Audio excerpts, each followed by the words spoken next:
Psalms 91, 14-16.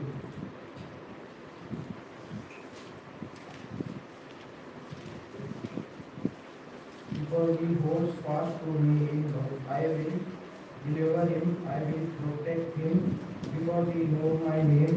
When he calls to me, I will answer him. I will be with him in trouble, I will rescue him and honor him with long life. I will satisfy him and show him my salvation.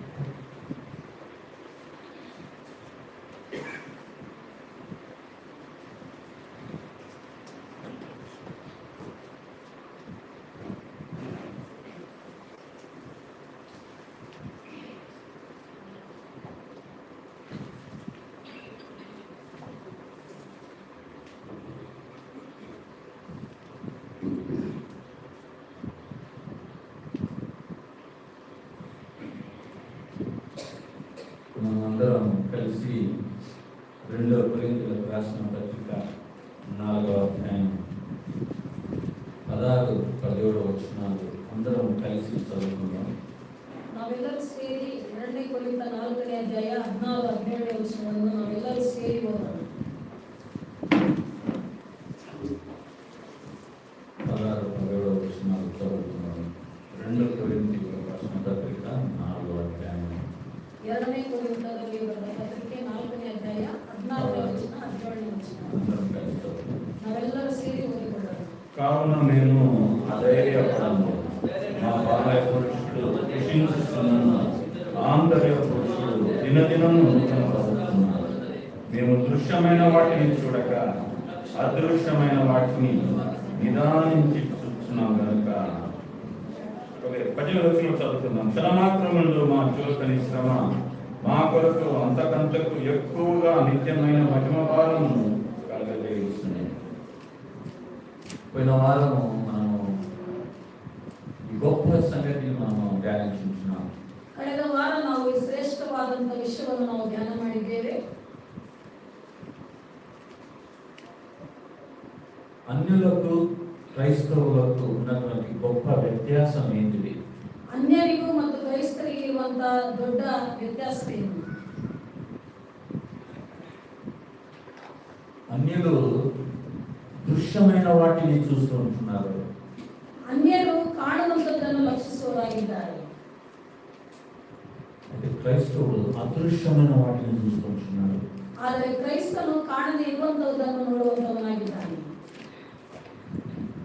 ఒకవేళ మనం సంఘానికి వస్తూ ಒಂದು ವೇಳೆ ನಾವು ಸಭೆಗೆ ಬರುತ್ತಾ పాటలు పాడుతూ ಹಾಡನ್ನು ಹಾಡುತ್ತಾ కానుకలిస్తూ ಕಾಣಿಕೆಯನ್ನು ಹಾಕುತ್ತಾ ఇవన్నీ చేస్తూ మనం దృశ్యమైన వాటినే మనం ఎప్పుడు చూస్తూ ఉంటే మనం అన్యులం. ಇವೆಲ್ಲವನ್ನು ನಾವು ಮಾಡುತ್ತಾ ಕಾಣುವಂತದ್ದನ್ನೇ ನಾವು ಲಕ್ಷಿಸುವವರಾಗಿದ್ದರೆ ನಾವು ಅನ್ಯರಾಗಿದ್ದೇವೆ. మనకు క్రైస్తవ పేర్లు కూడా ఉండొచ్చు. ನಮಗೆ ಕ್ರೈಸ್ತರ ಒಂದು ಹೆಸರು ಸಹಿತ ಇರಬಹುದು. పేతురు, యోహాను, దావీదు అనే పేర్లు ఉండొచ్చు.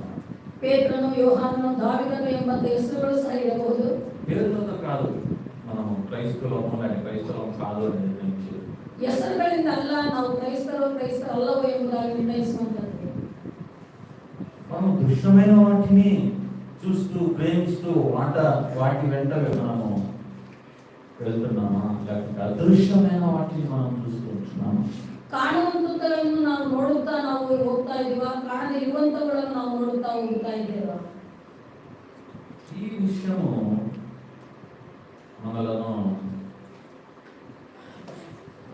స్పష్టపరుస్తుంది మనం ఏ దిక్కులో మనం వెళ్తున్నామని. ಯಾವ ದಿಕ್ಕಿನಲ್ಲಿ ನಾವು ಹೋಗುತ್ತಾ ಇದ್ದೇವೆ ಎಂಬುದಾಗಿ ಈ ವಿಷಯಗಳು ನಮಗೆ ತಿಳಿಸುತ್ತವೆ.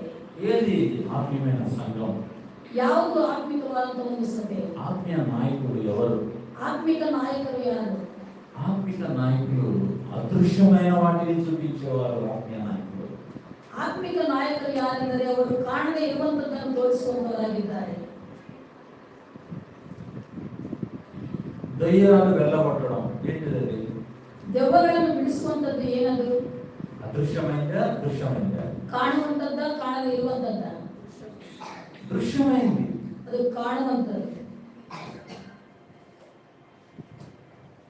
అందుకే శిష్యులు యేసు ప్రభువుని అడిగినప్పుడు, ప్రభా మేము దురాత్మలు కూడా మా మా మా మాటలు వింటున్నాయి అన్నప్పుడు, ಶಿಷ್ಯರು ಯೇಸು ಸ್ವಾಮಿ ಹತ್ರ ಬಂದು ದೆವ್ವಗಳು ಸಹಿತ ನಮ್ಮ ಮಾತನ್ನು ಕೇಳುತ್ತಿವೆ ಎಂಬುದಾಗಿ ಹೇಳುವಾಗ, ఆ విషయంలో మీరు సంతోషపడబాకండి, ಆ ವಿಷಯಗಳಲ್ಲಿ ನೀವು ಸಂತೋಷ ಪಡಬೇಡಿರಿ. అది దృశ్యమైంది, ಅದು ಕಾಣುವಂಥದ್ದು, అది గొప్ప విషయం కాదు. ಅದು ದೊಡ್ಡ ವಿಷಯವಲ್ಲ. అదేంటి దురాత్మలు మీ మాట వినడము, ಅದೆಂತದ್ದು ದೆವ್ವಗಳು ನಿಮ್ಮ ಮಾತನ್ನು ಕೇಳುವಂಥದ್ದು? మీ పేరులో దేవుడు జీవపు గ్రంథంలో రాశాడు, ఆ విషయంలో మీరు సంతోషపడండి. ನಿಮ್ಮ ಹೆಸರುಗಳು ಜೀವಬಾಧ್ಯರ ಪಟ್ಟಿಯಲ್ಲಿ ಬರೆಯಲ್ಪಟ್ಟಿವೆ, ಅದಕ್ಕಾಗಿ ನೀವು ಸಂತೋಷ ಪಡಿರಿ. అది అదృశ్యమైంది, ಅದು ಕಾಣದೇ ಇರುವಂಥದ್ದು. సో మనం దాన్ని బట్టి మనము సంతోషిస్తున్నాం.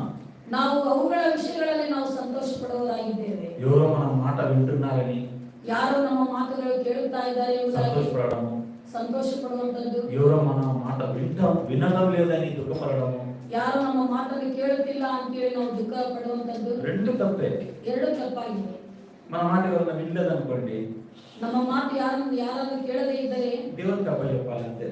ಅದು ದೇವರಿಗೆ ಒಪ್ಪಿಸಬೇಕು. ఇంట్లో కూడా ఈ ఈ ఈ తత్వం మనకు ఉండాలి. ಮನೆಯಲ್ಲಿ ಸಹ ಈ ಒಂದು ತರ್ಕ ಇರಬೇಕು. చెప్తాం, ಹೇಳ್ತೀವಿ, ఇంకోసారి చెప్తాం, ಇನ್ನೊಂದು ಸಾರಿ ಹೇಳ್ತೀವಿ, అరిచి చెప్తాం, ಬೈದು ಹೇಳ್ತೀವಿ. వింటారు. ಕೇಳದೇ ಇದ್ದರೆ దేవునికి ದೇವರಿಗೆ ಒಪ್ಪಿಸಬೇಕು. ఇంకేం అంతకంటే ఏం చేయగలం చెప్పండి? ಅದಕ್ಕಿಂತ ಹೆಚ್ಚಾಗಿ ನಾವು ಏನು ಮಾಡಬಲ್ಲೆ ಹೇಳಿ? దేవుడికి అప్పచెప్పడం. ದೇವರಿಗೆ ಒಪ್ಪಿಸುವಂಥದ್ದು. కాబట్టి చూడారా, ఈ ఉదయకాలం మనము ఈ విషయాన్ని మనము చాలా గంభీరంగా ఆలోచించాలి. ಹಾಗಾಗಿ ಪ್ರಿಯರೇ, ನಾವು ಈ ವಿಷಯವನ್ನು ಬಹಳ ಗಂಭೀರವಾಗಿ ಆಲೋಚನೆ ಮಾಡಬೇಕಾಗಿದೆ. దేని గురించి మనం చింతిస్తుంటున్నాం? ಯಾವುದಕ್ಕಾಗಿ ನಾವು ಚಿಂತೆ ಮಾಡುತ್ತಾ ಇದ್ದೇವೆ? దృశ్యమైన వాటి కొరక, అదృశ్యమైన వాటి కొరక? ಕಾಣುವಂತವುಗಳಿಗಾಗಿಯಾ, ಕಾಣದೇ ಇರುವಂತವುಗಳಿಗಾಗಿಯಾ? ఏ విషయం గురించి మనం దుఃఖపడుతుంటున్నాం? ಯಾವ ವಿಷಯಗಳಿಗಾಗಿ ನಾವು ದುಃಖ ಪಡುತ್ತಾ ಇದ್ದೇವೆ? దుఃఖము ఒక పెద్ద గుర్తు మన జీవితంలో. ದುಃಖ ಅನ್ನುವಂಥದ್ದು ನಮ್ಮ ಜೀವಿತಗಳಲ್ಲಿ ಒಂದು ದೊಡ್ಡ ಗುರುತಾಗಿದೆ. దుఃఖము మనలను తిరగపరుస్తుంది. మనము ఆత్మీయులమో లేకపోతే లోకస్థులమో. ಆ ದುಃಖ ನಮ್ಮಲ್ಲಿ ಆ ಬೇರ್ಪಡಿಸುವಿಕೆಯನ್ನು ತರುತ್ತದೆ, ನಾವು ಆತ್ಮಿಕರೋ ಲೌಕಿಕರೋ ಎಂಬುದಾಗಿ. లోతు భార్య దుఃఖపడతా ఉంది. ಲೋಟನ ಹೆಂಡತಿ ಬಹಳಷ್ಟು ದುಃಖ ಪಡುತ್ತಾ ಇದ್ದಾಳೆ.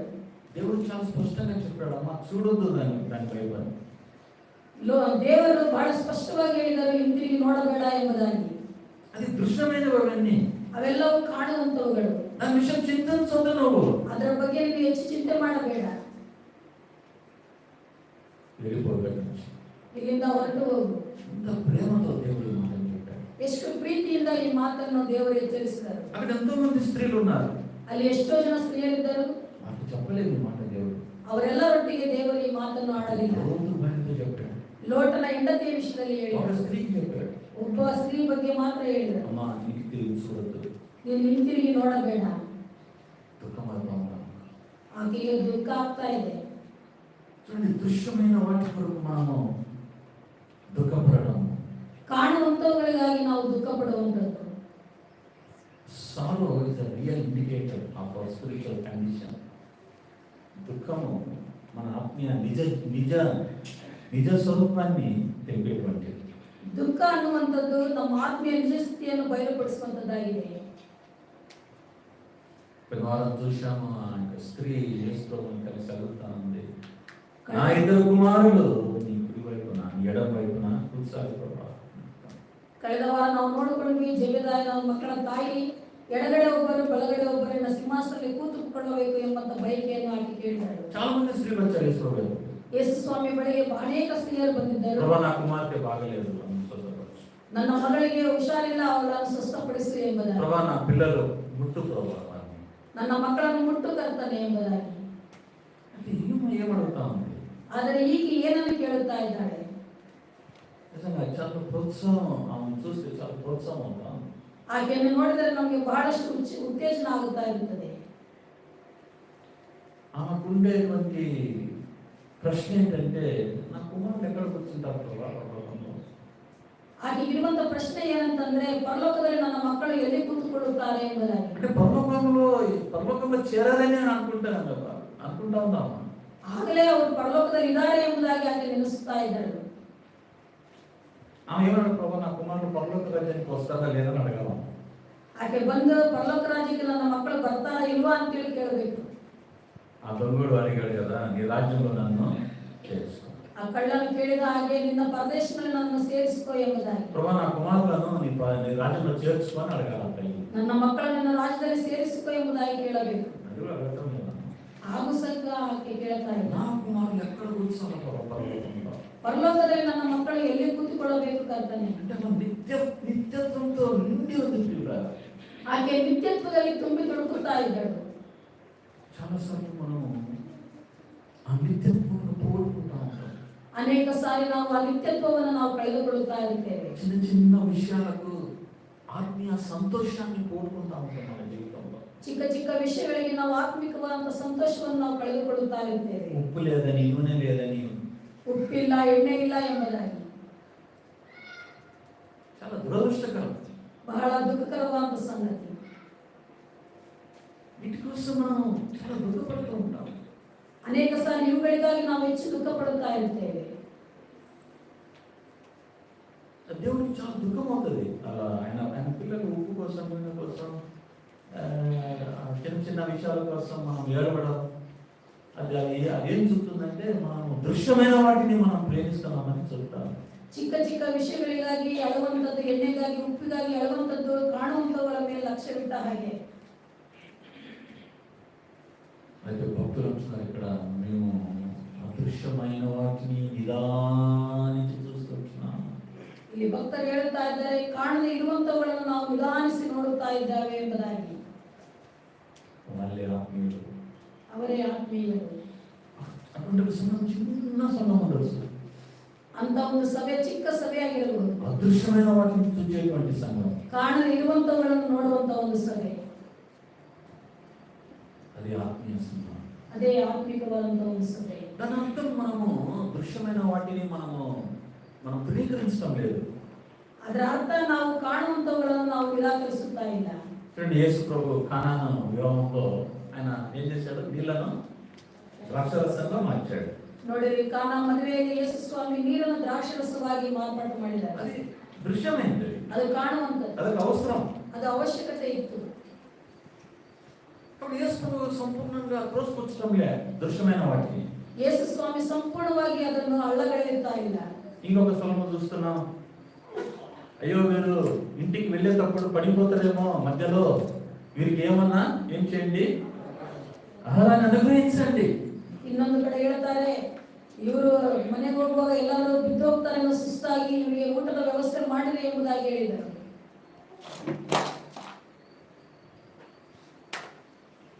ఈ విధంగా ఆయన దృశ్యమైన వాటిని మరి ఆయన జీవితంలో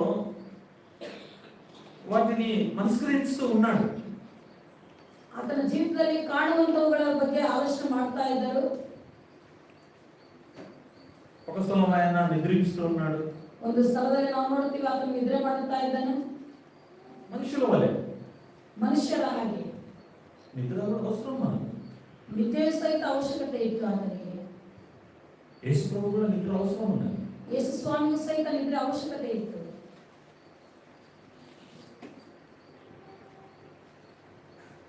ఆయనకు ఒక సమాధి అవసరం ఉన్నది. ಆತನಿಗೆ ಒಂದು ಸಮಾಧಿ ಸಹ ಅವಶ್ಯಕತೆ ಇತ್ತು. యేసు ప్రభుకి లోకంలో ఒక సమాధి అవసరం ఉన్నది. ಯೇಸು ಸ್ವಾಮಿಗೆ ಒಂದು ಸಮಾಧಿ ಸಹಿತ ಅವಶ್ಯಕತೆ ಇತ್ತು ಈ ಲೋಕದಲ್ಲಿ. సమాధి దృశ్యమైంది, ಸಮಾಧಿ ಕಾಣುವಂಥದ್ದು. అయితే ఒకడు యేసు ప్రభువును వచ్చి నన్ను వెంబడించమంటే, అక్కడ నేను మొదట వెళ్ళి నా తండ్రిని పాతి పెట్టి వస్తాను ప్రభా అని. ಒಬ್ಬ ವ್ಯಕ್ತಿಯನ್ನ ನನ್ನನ್ನು ಹಿಂಬಾಲಿಸು ಎಂಬುದಾಗಿ ಕೇಳುವಾಗ, ಇಲ್ಲ ನನ್ನ ತಂದೆಯ ಅಂತ್ಯಕ್ರಿಯೆಗಳನ್ನು ನಾನು ಮಾಡಿ ಬರ್ತೇನೆ ಎಂಬುದಾಗಿ ಹೇಳ್ತಾ ಇದ್ದಾನೆ. ఎవరో చేసుకుంటున్నారు ಅವು ಯಾರೋ ಬೇರೆಯವರು ಮಾಡ್ತಾರೆ, ನೀವು ಬಂದು ಬಿಡು ನನ್ನ ಹಿಂಬಾಲಿಸು ಎಂಬುದಾಗಿ ಹೇಳ್ತಾರೆ. పెద్ద విషయంగా ఆలోచించాలి. ಇದು ದೊಡ್ಡ ವಿಷಯವಾಗಿ ಅದನ್ನು ಪರಿಗಣಿಸಬೇಡ. ఈ విషయాలను మనము తెలుసుకోకుంటే చూడాలా, అది వీటిని అర్థం చేసుకోకుంటే మనం లోకస్తులుగానే జీవిస్తాం. ಈ ವಿಷಯಗಳನ್ನು ನಾವು ಅರ್ಥ ಮಾಡಿಕೊಳ್ಳದೆ ಹೋದರೆ, ತಿಳಿದುಕೊಳ್ಳದೆ ಹೋದರೆ ನಾವು ಲೋಕಸ್ಥರಾಗಿ ಜೀವನ ಮಾಡುತ್ತೇವೆ. తండ్రి చనిపోతే పాటపిట్టతో తెలియదు ఎవరైనా చేస్తారో నన్ను వెంబడించినట్టు చేసుకో. ತಂದೆ ಸತ್ತು ಹೋದರೆ ಅಂತ್ಯಕ್ರಿಯೆಗಳು ಬೇರೆ ಯಾರು ಮಾಡ್ತಾರೆ, ನನ್ನನ್ನು ಹಿಂಬಾಲಿಸಲಿ ಎಂಬುದಾಗಿ ಹೇಳ್ತಾರೆ. ఎంత అదృశ్యమైన వాటిని ఆయన ఆయన ఆయన గట్టిగా పట్టుకొని ఉంటున్నాడు. ಕಾಣದೆ ಇರುವಂತವುಗಳನ್ನು ಆತನು ಬಹಳ ಗಟ್ಟಿಯಾಗಿ ಹಿಡಿದುಕೊಂಡಿದ್ದಾನೆ. ఆ దిక్కులో ఆ డైరెక్షన్లో మనం నడవాలి. ಆ ಒಂದು ದಿಕ್ಕಿನಲ್ಲಿ ನಾವು ನಡೆಯಬೇಕಾಗಿದೆ. దినదినం నేను దృశ్యమైన వాటికి దూరం అవుతా ఉన్నాను. ನಾನು ಕಾಣುವಂತವಳಿಗೆ ದಿನೇ ದಿನೇ ನಾನು ದೂರ ಆಗುತ್ತಾ ಇದ್ದೇನೆ. యేసు ప్రభు మనకు పరలోక ప్రార్థన నేర్పించాడు. ಯೇಸು ಸ್ವಾಮಿ ನಮಗೆ ಪರಲೋಕದ ಪ್ರಾರ್ಥನೆಯನ್ನು ಕಲಿಸಿದ್ದಾರೆ. ఆ పరలోక ప్రార్థనలో మనము అంటే ఆయన మొట్టమొదట కొండ మీద ప్రసంగం చేస్తుంటున్నాడు. ಆ ಪರಲೋಕ ಪ್ರಾರ್ಥನೆಯಲ್ಲಿ ಬೆಟ್ಟದ ಮೇಲೆ ಒಂದು ಪ್ರಸಂಗವನ್ನು ಆತನು ಮಾಡುತ್ತಾ ಇದ್ದಾನೆ. ఏ మాటతో ఆయన ప్రారంభిస్తున్నాడు తెలుసా? ಯಾವ ಮಾತಿನಿಂದ ಆತನು ಆರಂಭ ಮಾಡುತ್ತಾ ಇದ್ದಾನೆ ಗೊತ್ತಾ? ఆత్మలో అంటే ఆత్మతో ప్రారంభిస్తున్నాడు యేసు ప్రభు. ಆತ್ಮದಲ್ಲಿ ಆತನು ಪ್ರಾರಂಭ ಮಾಡುತ್ತಾ ಇದ್ದಾನೆ. ఆత్మలో దినులైన వారు ధన్యులు అని అంటున్నాడు. ಆತ್ಮದಲ್ಲಿ ಬಡವರಾಗಿರುವವರು ಧನ್ಯರು ಎಂಬುದಾಗಿ ಹೇಳ್ತಾ ಇದ್ದಾನೆ. మొట్టమొదటి పదం ఏంటిది అక్కడ యేసు ప్రభు ఉపయోగించేది? ಮೊಟ್ಟ ಮೊದಲನೇದಾಗಿ ಯೇಸು ಸ್ವಾಮಿ ಉಪಯೋಗಿಸುವಂತ ಪದ ಯಾವುದು? ఆత్మ. ಆತ್ಮ ಎಂಬುದಾಗಿ. అది అదృశ్యమైంది. ಅದು ಕಾಣದೇ ಇರುವಂತದ್ದು. ఆ ఆత్మ గురించి మనకు పట్టుదల ఉండాలి. ಆ ಆತ್ಮದ ವಿಷಯದಲ್ಲಿ ನಮಗೆ ಗಂಭೀರತೆ ಇರಬೇಕು. అయితే చాలా సార్లు మనం ఈ దేహం గురించి ఆలోచిస్తున్నాం. ಬಹಳಷ್ಟು ಸಾರಿ ನಾವು ದೇಹದ ಬಗ್ಗೆ ಹೆಚ್ಚು ವಿಚಾರ ಮಾಡ್ತಾ ಇರ್ತೇವೆ. లేకపోతే మన ప్రాణం గురించి ఎక్కువ ఆలోచిస్తున్నాం. ನಮ್ಮ ಜೀವದ ಬಗ್ಗೆ ಹೆಚ್ಚು ಆಲೋಚನೆ ಮಾಡುತ್ತಾ ಇರ್ತೇವೆ. మనకు ఆత్మ భయం కంటే ప్రాణ భయం ఎక్కువగా ఉంది. ಆತ್ಮದ ಭಯಕ್ಕಿಂತ ನಮಗೆ ಜೀವದ ಭಯ ಹೆಚ್ಚು ಇರುತ್ತದೆ. తన ప్రాణమును పోగొట్టుకున్నవాడు ఏమంటాడు కదా యేసు ప్రభు, జీవమును సంపాదించుకుంటాడని యేసు ప్రభు చెప్తున్నాడు. ತನ್ನ ಪ್ರಾಣವನ್ನು ಕಳೆದುಕೊಳ್ಳುವವನು ಜೀವವನ್ನು ಹೊಂದಿಕೊಳ್ಳುತ್ತಾನೆ ಎಂಬುದಾಗಿ ಯೇಸು ಸ್ವಾಮಿ ಹೇಳ್ತಾ ಇದ್ದಾರೆ. యేసు ప్రభు జీవితాన్ని మనం గమనించినాం. ಯೇಸು ಸ್ವಾಮಿಯ ಜೀವಿತವನ್ನು ನಾವು ಗಮನಿಸೋಣ. ఆయనకు ప్రాణ భయం లేదు. ಆತನಿಗೆ ಪ್ರಾಣದ ಒಂದು ಭಯವಿರಲಿಲ್ಲ. ఆత్మ భయం ఉంది ఆయనకు. ಆತ್ಮದ ಭಯ ಜಾಸ್ತಿ ಇತ್ತು. అందుకే ఒక దినం నేనే మీరు ఎవరు వస్తున్నారు కదా, నేనే తాను ఉపయోగిస్తున్నాను. ನೀವು ಯಾರನ್ನ ಹುಡುಕ್ತಾ ಇದ್ದೀರಿ, ಆತನ ನಾನೇ ಎಂಬುದಾಗಿ ತನ್ನನ್ನು ತಾನು ಒಪ್ಪಿಸಿಕೊಟ್ಟಾನೆ. అటువంటి ఖైదీని వారి జీవితంలో ఎప్పుడు చూడలేదు. ಅಂತ ಒಂದು ಖೈದಿಯನ್ನು ಜೀವನದಲ್ಲಿ ಅವರು ಎಂದಿಗೂ ಸಹಿತ ನೋಡಲಿಲ್ಲ. అక్కడ వారు పారిపోయారంట, భయపడారంట. ಅಲ್ಲಿ ಅವರು ಎದರಿ ಓಡಿ ಹೋದರಂತೆ. మీరు ఎవరైతే వెతుకుతున్నారు కదా, నేనే వాడిని తను అప్పగించుకుంటున్నాడు యేసు. ನೀವು ಯಾರನ್ನ ಹುಡುಕ್ತಾ ಇದ್ದೀರಿ, ಅದನ್ನು ನಾನೇ ಎಂಬುದಾಗಿ ತನ್ನನ್ನು ತಾನು ಆತನು ಒಪ್ಪಿಸಿಕೊಟ್ಟಾನೆ. కాబట్టి ఆత్మ అనేటువంటి పదమును ఆయన మొదట ఉపయోగిస్తున్నాడు కొండ మీద ప్రసంగంలో. ಆ ಬೆಟ್ಟದ ಮೇಲೆ ಪ್ರಸಂಗದಲ್ಲಿ ಆತನು ಆತ್ಮ ಎಂಬಂತ ಪದವನ್ನು ಮೊಟ್ಟ ಮೊದಲನೇದಾಗಿ ಉಪಯೋಗಿಸುತ್ತಾ ಇದ್ದಾನೆ. చూడండి 5వ అధ్యాయం, మత్తయి రాసిన సువార్త 5వ అధ్యాయంలో మత్తయి బರೆದ సువార్ತೆ 5ನೇ ఆయన అదృశ్యమైన విషయాల గురించి మాట్లాడుతున్నాడు. ಆತನು ಕಾಣದೇ ಇರುವಂತಗಳ ವಿಷಯದಲ್ಲಿ ಆತನು ಮಾತನಾಡುತ್ತಾ ಇದ್ದಾನೆ. 3వ వచనంలో అంటున్నాడు, ఆత్మ విషయమై దినులైన వారు ధన్యులు, పరలోక రాజ్యము వారిది.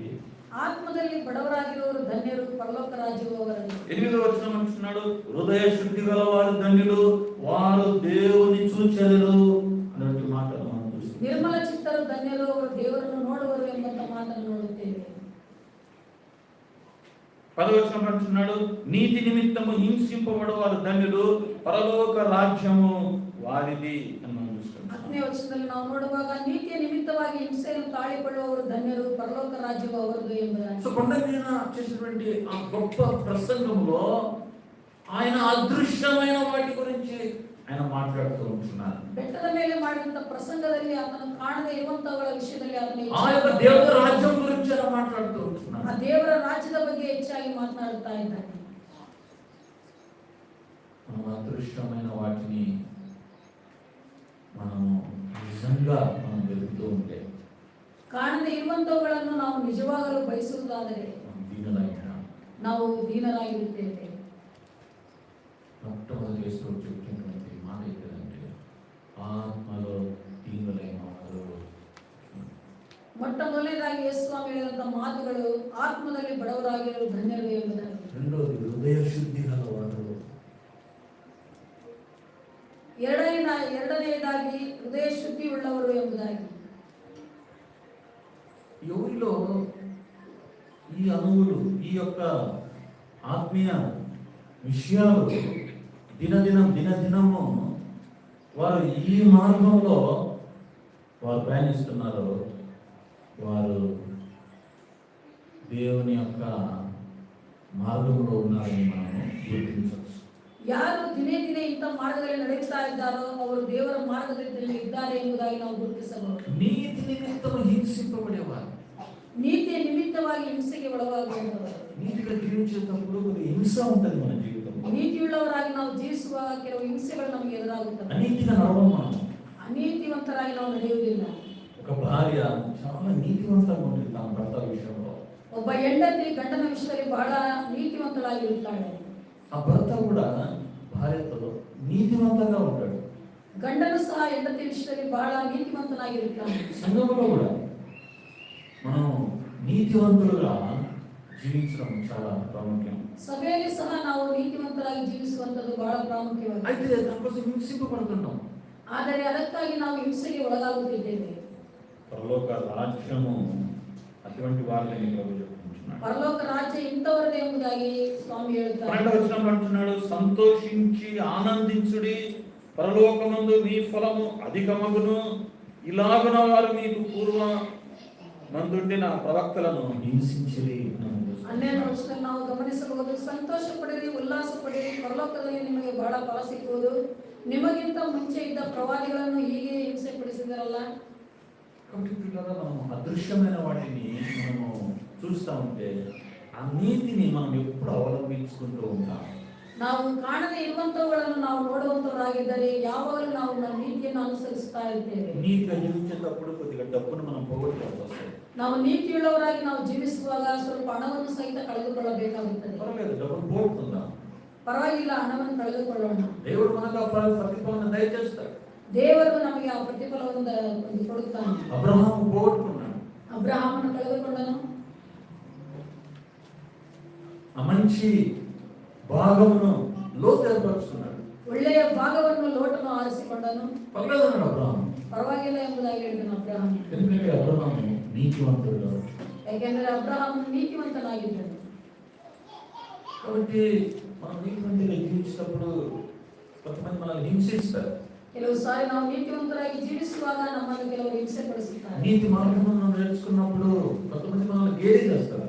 ನೀತಿಯ ಮಾರ್ಗವನ್ನು ನಾವು ಆರಿಸಿಕೊಂಡಾಗ ಕೆಲವರು ನಮ್ಮನ್ನು ಹೀಯಾಳಿಸುತ್ತಾರೆ. నా పెద్ద భక్తుడప్ప అంటారు. ಈತನ ದೊಡ್ಡ ಭಕ್ತನಪ್ಪ ಎಂಬುದಾಗಿ. మనం ఎందుకు ఆ మార్గం నేర్చుకుంటున్నాం? ನಾವೇಕೆ ಆ ಮಾರ್ಗವನ್ನು ಆರಿಸಿಕೊಳ್ಳುತ್ತಾ ಇದ್ದೇವೆ? మనం అదృశ్యమైన వాటిని చూస్తూ ఉంటున్నాం.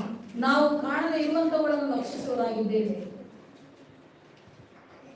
కాబట్టి గుర్తులేంటివి? దృశ్యమైన వాటి అదృశ్యమైన వాటిని చూస్తుంటే వారి గుర్తులేంటివి? వారు దీనులై ఉంటారు. రెండోది వారు హృదయ శుద్ధి గల వారై ఉంటారు. మూడోది వారు నీతిని ప్రేమించేవారుగా వారు ఉంటారు. ಕಾಣದೇ ಇರುವಂತವುಗಳನ್ನು ಲಕ್ಷಿಸುವವರ ಗುರುತೇನು? ಅವರು ಆತ್ಮದಲ್ಲಿ ಬಡವರಾಗಿರ್ತಾರೆ, ನಿರ್ಮಲ ಚಿತ್ತರಾಗಿರ್ತಾರೆ, ನೀತಿವಂತರಾಗಿ ಜೀವನ ಮಾಡುತ್ತಿರುತ್ತಾರೆ. వారికి న్యాయంగా వారికే రావాలి. ನ್ಯಾಯವಾದಿಯಲ್ಲಿ ಅದು ಅವರಿಗೆ ಸಿಗಬೇಕು. అయితే ఆయనకు దొరకలేదు. ಆದರೆ ಆತನಿಗೆ ಅದು ಸಿಗಲಿಲ್ಲ. దేవుని యొక్క నీతి. ಅದು ದೇವರ ಒಂದು ನೀತಿ. ఆ సమయంలో ಆ ಒಂದು ಸಮಯದಲ್ಲಿ మనం దాన్ని అంగీకరిస్తుంటున్నాం. ನಾವು ಅದನ್ನು ಅಂಗೀಕರಿಸುತ್ತಿದ್ದೇವೆ. రక్షకుడైన యేసుప్రభు లోకంలో ఆయనకు అన్యాయమైన తీర్పు జరిగినట్టుగా మనం చూస్తున్నాం. ರಕ್ಷಕನಾದಂತ ಯೇಸು ಸ್ವಾಮಿಗೆ ಈ ಲೋಕದಲ್ಲಿ ಅನ್ಯಾಯವಾದಂತ ಒಂದು ತೀರ್ಪು ಎದುರಾಗಿದೆ. ఏ పాపం ఎరుగైన ಯಾವ ಪಾಪವನ್ನು ಮಾಡದಾತನು అన్యాయమైన తీర్పు ఆయనకు జరిగింది. ಅನ್ಯಾಯವಾದಂತ ತೀರ್ಪು ಆತನಿಗೆ ಎದುರಾಯಿತು. ఆయన అంగీకరించాడు. ಅದನ್ನು ಆತನು ಸ್ವೀಕಾರ ಮಾಡಿದನು. పర్వాలేదు, ಪರವಾಗಿಲ್ಲ, ఎందుకు యేసు ప్రభు దాన్ని అంగీకరించాడు? ಯಾಕೆ ಯೇಸು ಸ್ವಾಮಿ ಅದನ್ನು ಸ್ವೀಕರಿಸಿದನು? అదృశ్యమైన వాటిని ప్రతి దినమైన చూస్తూ ఉండేవాడు. అతను కాಣದೇ ఇರುವಂತವುಗಳನ್ನು ಪ್ರತಿದಿನ ಆತನು ನೋಡುತ್ತಾ ಇದ್ದನು. ఇక్కడ 16వ వచనంలో మనం చూస్తున్నాం. 16ನೇ వచನದಲ್ಲಿ ನಾವು ಗಮನಿಸೋಣ. మనుషులు మీ సత్క్రియలను చూచి పరలోకమందున మీ తండ్రిని మహిమపరచునట్లు వారి ఎదుట మీ వెలుగు ప్రకాశింపనివ్వండి. ಅದರಂತೆ ನಿಮ್ಮ ಬೆಳಕು ಜನರ ಮುಂದೆ ಪ್ರಕಾಶಿಸಲಿ. ಹೀಗಾದರೆ ಅವರು ನಿಮ್ಮ ಒಳ್ಳೆಯ ಕ್ರಿಯೆಗಳನ್ನು ನೋಡಿ ಪರಲೋಕದಲ್ಲಿರುವ ನಿಮ್ಮ ತಂದೆಯನ್ನು ಕೊಂಡಾಡುವರು. అదృశ్యమైనవారు ఏ విధంగా ఉంటారంటే వాళ్ళు అనేక సత్క్రియలు ఉంటాయి. ಕಾಣದೇ ಇರುವಂತವುಗಳನ್ನು ನೋಡುವಂತವರಲ್ಲಿ ಅನೇಕ ಒಳ್ಳೆಯ ಕ್ರಿಯೆಗಳು ಇರುತ್ತವೆ. వారు ఎప్పుడు ఇతరుల గురించి ఆలోచించేవారుగా ఉంటారు. ಅವರು ಯಾವಾಗಲೂ ಇತರರ ಬಗ್ಗೆ ಚಿಂತಿಸುವಂತವರಾಗಿರುತ್ತಾರೆ. ఇతరులకు నేను ఏం మేలు చేయాలి, ಇತರರಿಗೆ ನಾನು ಯಾವ ಒಳ್ಳೆ ಕಾರ್ಯವನ್ನು ನಾನು ಮಾಡಬೇಕು ಎಂಬುದಾಗಿ, నేనేం మేలు చేయగలను ఇతరులకు, ಇತರರಿಗೆ ಯಾವ ಒಳ್ಳೆ ಕಾರ್ಯವನ್ನು ನಾನು ಮಾಡಬಲ್ಲೆ, నేను ఇతరులను ఎలా ప్రేమించగలను, ಇತರರನ್ನು ನಾನು ಯಾವ ರೀತಿಯಲ್ಲಿ ಪ್ರೀತಿ ಮಾಡಬಲ್ಲೆ, ఏం సహాయం చేయగలను, ಯಾವ ರೀತಿ ನಾನು ಸಹಾಯ ఓ ಮಾಡಬಲ್ಲೆ. ప్రభు నాకు ఇంత ఇచ్చాడే, ದೇವರು ನನಗೆ ಇಷ್ಟು ಒದಗಿಸಿಕೊಟ್ಟಿದ್ದಾರೆ, ఇంతలో కొద్దిగా నేను చేయొచ్చు కదా, ಇಷ್ಟರಲ್ಲಿ ನಾನು ಸ್ವಲ್ಪವಾದರೂ ಸಹಾಯ ಮಾಡಬಹುದಲ್ಲ.